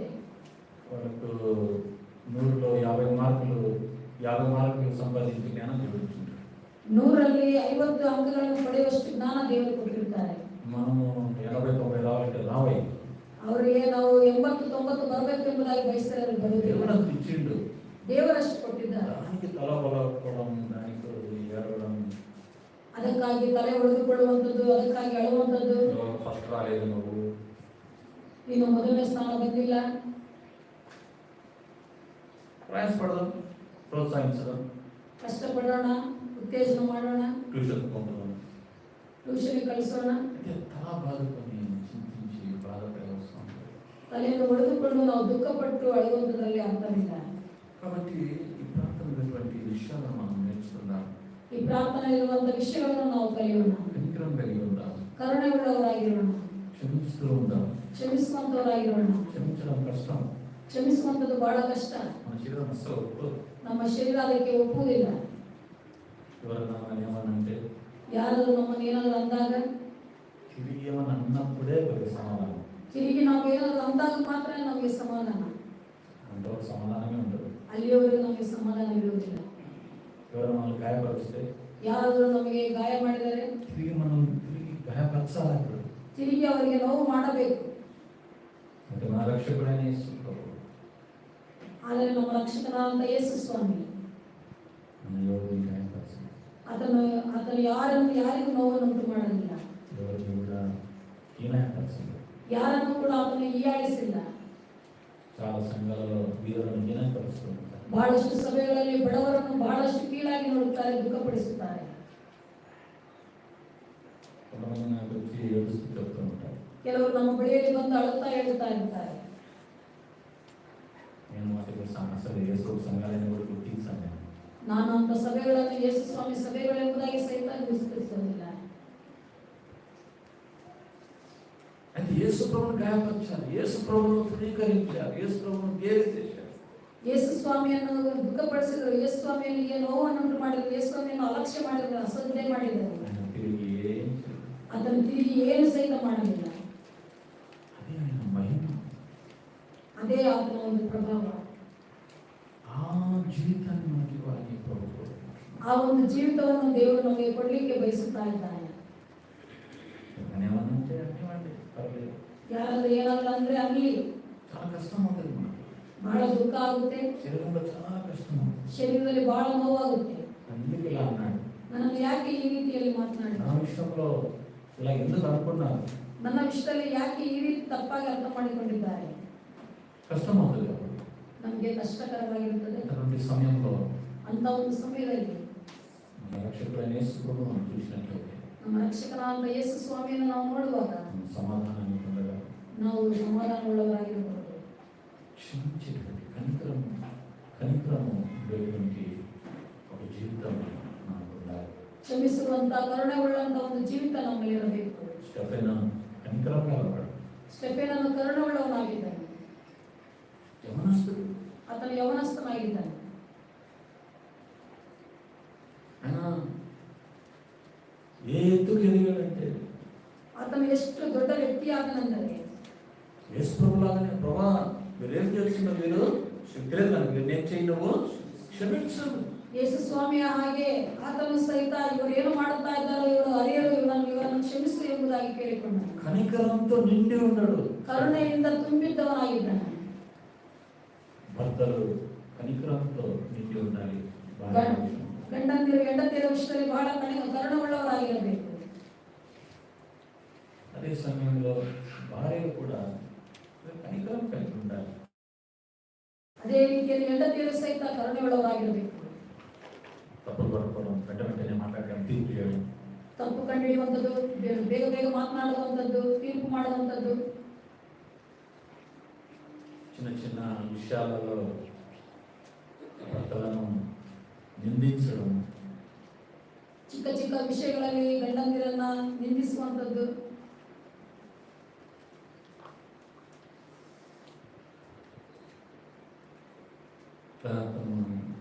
కనికరం కలిగి లేవని అంటున్నాం. ಅದರ ಅರ್ಥ ನಾವು ಕರುಣೆ ಉಳ್ಳವರಾಗಿಲ್ಲ ಎಂಬುದಾಗಿ ಅರ್ಥ. కాబట్టి అది విషయాలను పరలోక ప్రార్థనలో మనము నేర్చుకోవాలి. 10 విషయಗಳನ್ನು ಈ ಪರಲೋಕದ ಪ್ರಾರ್ಥನೆಯಲ್ಲಿ ನಾವು ಕಲಿಯಬಹುದು. పౌలుకు ఉన్నటువంటి నిత్య ఆశ ఏంటి? ಪೌಲನಿಗೆ ಇರುವಂತ ಒಂದು ಆಸೆ ಏನು? What is the eternal desire of Paul? ಪೌಲನಿಗೆ ಇರುವಂತ ನಿತ್ಯತ್ವದ ಒಂದು ಆಸೆ ಏನು? ఈ ఆశ మనలో లేకుంటే మనం సరైన మార్గంలో లేదని అర్థం. ಈ ಒಂದು ಆಸೆ, ಈ ಒಂದು ಬಯಕೆ ನಮ್ಮಲ್ಲಿ ಇರದೇ ಹೋದರೆ ನಾವು ಸರಿಯಾದ ಮಾರ್ಗದಲ್ಲಿ ಇದ್ದೇವೆ ಎಂಬುದಾಗಿ ಅಲ್ಲ. What is the eternal desire of Paul? ಯಾವುದು ನಿತ್ಯತ್ವದಲ್ಲಿರುವಂತ ಒಂದು ಆಸೆ? చివరిగా మనం చూస్తున్నాం ఫిలిప్పీయులకు రాసిన పత్రిక, ಕೊನೆಯದಾಗಿ ಅದನ್ನು ಗಮನಿಸೋಣ. ఫిలిప్పీయులకు రాసిన పత్రిక 1వ అధ్యాయం, ಫಿಲಿಪಿಯರಿಗೆ ಬರೆದ ಪತ್ರಿಕೆ 1ನೇ ಅಧ್ಯಾಯ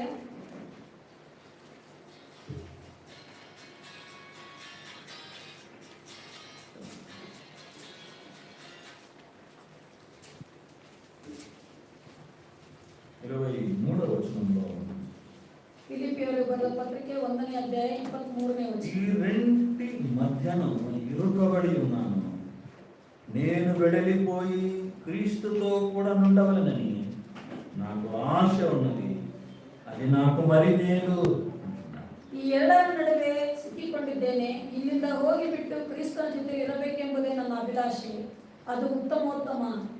ఒక అభిలాష మనం చూస్తున్నాం. ಅಲ್ಲಿ ಒಂದು ಆಸೆಯನ್ನು ನಾವು ನೋಡುತ್ತಾ ಇದ್ದೇವೆ. ఏంటిది ఆశ?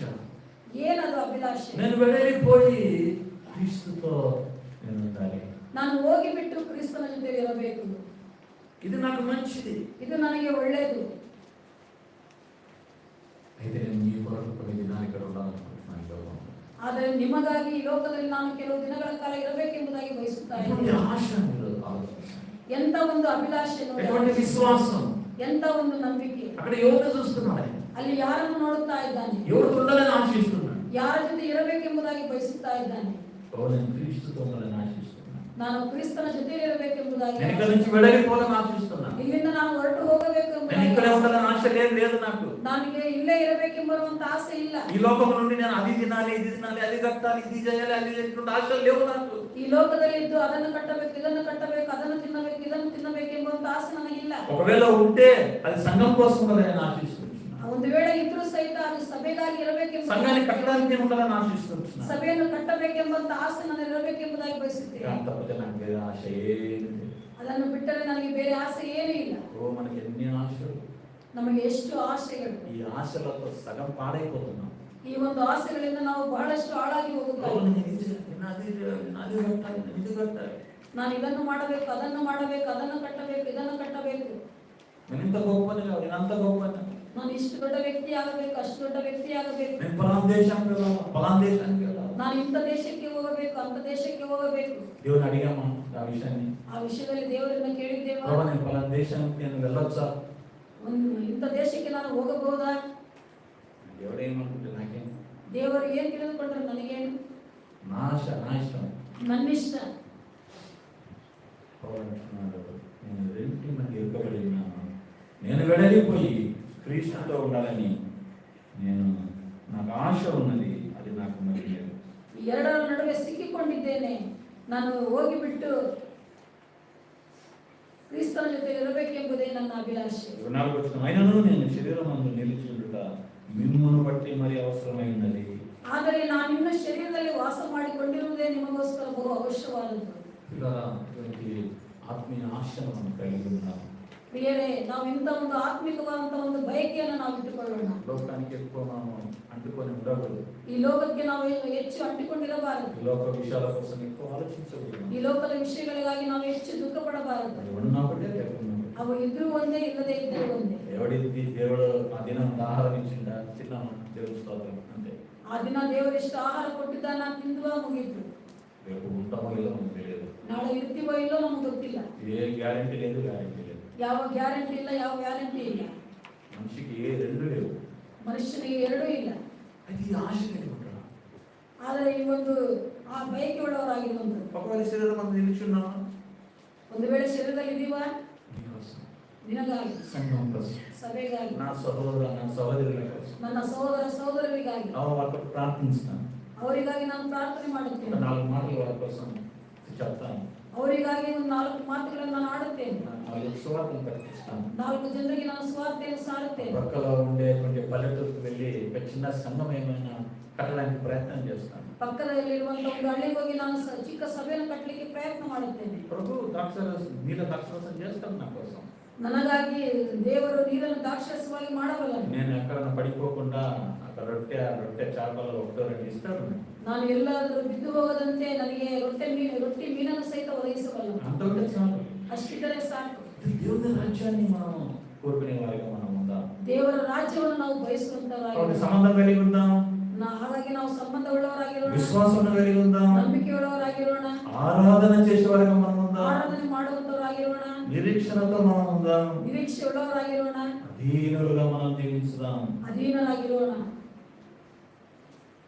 విన్నపంతో మనం జీవిస్తాం, ಬೇಡಿಕೆಯಿಂದ ನಾವು ಜೀವಿಸೋಣ, మన పాపాలను ఒప్పుకునే వారిగా మనం జీవిస్తాం, ನಮ್ಮ ಪಾಪಗಳನ್ನು ನಾವು ಅರಿಕೆ ಮಾಡುವಂತವರಾಗಿರೋಣ, కనికరంతో మనం జీవిస్తాం. ಕರುಣೆ ಉಳ್ಳವರಾಗಿರೋಣ. దేవుని ఆధారపడి జీవిస్తాం. ದೇವರ ಮೇಲೆ ಆಧಾರಪಟ್ಟು ಜೀವನ ಮಾಡೋಣ. చిన్న ప్రార్థన చేస్తున్నాం. ಚಿಕ್ಕ ಪ್ರಾರ್ಥನೆ ಮಾಡಿಕೊಳ್ಳೋಣ. ತಲೆ ಬಾಗಿಸೋಣ. మీ అదృశ్యమైన వాటిని నిదానించి చూస్తున్నామని సాక్ష్యం ನಾವು ಕಾಣದಿರುವಂತವುಗಳನ್ನು ನಿಧಾನಿಸಿ ನಾವು ನೋಡುತ್ತಾ ಇದ್ದೇವೆ. అవి మాకు కనబడుతున్నాయి. ಅವು ನಮ್ಮ ಕಣ್ಣಿಗೆ ಕಾಣುತ್ತಿವೆ. మీ దృశ్యమైన వాటిని పట్టించుకోవడం లేదు. ಕಾಣುವಂತವುಗಳ ಮೇಲೆ ನಮಗೆ ಲಕ್ಷ್ಯವಿಲ್ಲ. మాకు ముఖ్యం కాదు. ನಮಗೆ ಅವು ಮುಖ್ಯವಲ್ಲ. ఉదయకాలం ಮುಂಜಾನೆ ವೇಳೆಯಲ್ಲಿ నిరీక్షణ ప్రభుత్వం ಶ್ರೇಷ್ಠವಾದಂತಹ ಒಂದು ನಿರೀಕ್ಷೆಯನ್ನು ದೇವರು ಒದಗಿಸಿಕೊಟ್ಟಿದ್ದಾರೆ. ప్రభు మా ఇద్దరి కుమారులను నీ పక్కన వదిలిస్తారు. ನನ್ನ ಇಬ್ಬರು ಮಕ್ಕಳು ನಿನ್ನ ಸಿಂಹಾಸನದಲ್ಲಿ ಎಡಗಡೆ ಒಬ್ಬರು ಬಲಗಡೆ ಒಬ್ಬರು ಕೂತ್ಕೊಳ್ಳಬೇಕು. ఆశ కలిగిన ಎಂತ ಒಂದು ಬಯಕೆಯನ್ನು ಆ ಸ್ತ್ರೀ ఈ ఉదయం అటువంటి ఆశ నీకుందా? ಈ ಮುಂಜಾನೆ ವೇಳೆಗೆ ಅಂತ ಒಂದು ಬಯಕೆಯನ್ನು ఆ మార్గాన్ని ఏర్పరచుకున్నావా నువ్వు? ಅಂತ ದಾರಿಯನ್ನು ನೀನು ಆರಿಸಿಕೊಂಡಿದ್ದೀಯಾ? లోకంలో జీవిస్తూ లోకం కొరకు పెంపలాడుతున్నావా? ಲೋಕದಲ್ಲಿ ಜೀವನ ಮಾಡುತ್ತಾ ಲೋಕಕ್ಕಾಗಿ ಆತರ ಪಡುತ್ತಾ ಇದ್ದೀಯಾ? దౌర్భాగ్యం ಎಷ್ಟು ದೌರ್ಭಾಗ್ಯ ಸ್ಥಿತಿಯಲ್ಲಿದ್ದೀಯಾ? నీ గాడ్